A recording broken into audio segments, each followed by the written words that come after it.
А вы знали, что Альберт Эйнштейн, глядя на черные и белые полоски своего кота по имени Тигр, придумал свою теорию относительности? И теперь у нас все относительно. А его тезка, теолог и музыкант Альберт Швейцер, регулярно находил утешение в мурлыканье своих пушистых муз, называя их одним из двух убежищ от жизненных невзгод. Никола Тесла как-то гладил своего наэлектризовавшегося ковром кота и получил разряд. После этого ему в голову сразу пришла мысль: а что если весь мир – это гигантский кот? Ну и результат вы знаете. Тесла стал великим изобретателем с мировым именем – Эдвин Хаббл, настоящий столб астрономии, именем которого назван один из самых больших телескопов НАСА. Ласково называл свой дом поместьем Николас, имея в виду своего кота по имени Николас Коперник.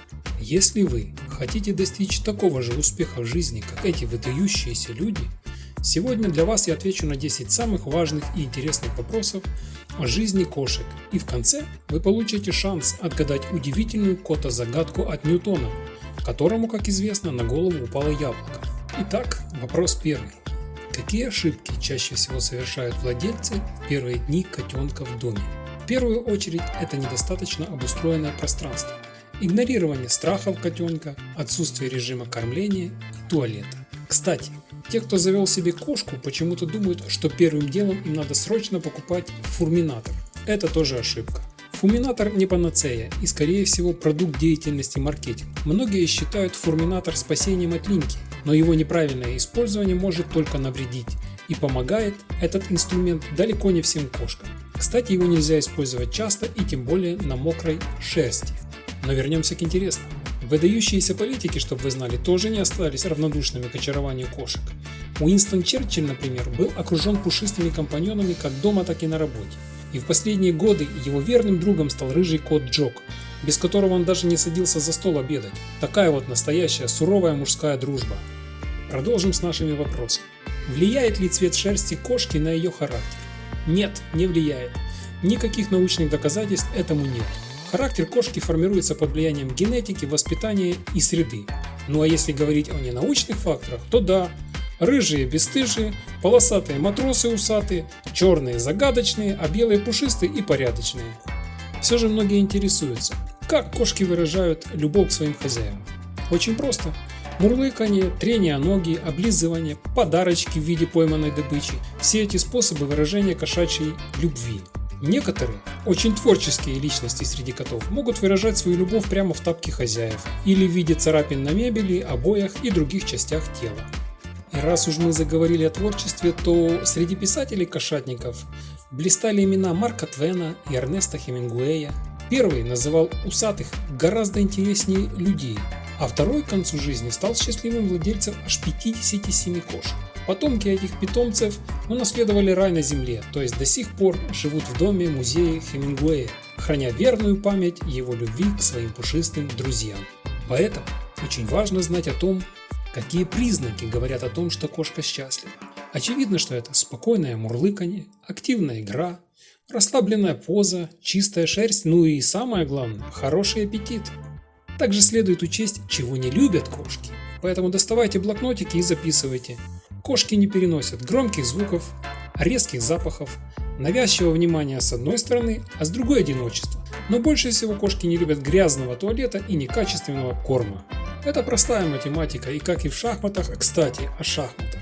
Великий шахматист Александр Алехин обожал своего сиамского кота Чесса, брал его с собой на соревнования, и даже на его могиле красуется статуэтка этого верного друга, с которым шахматист наверняка разыграл не одну интересную партию и без которого не мог представить свою жизнь.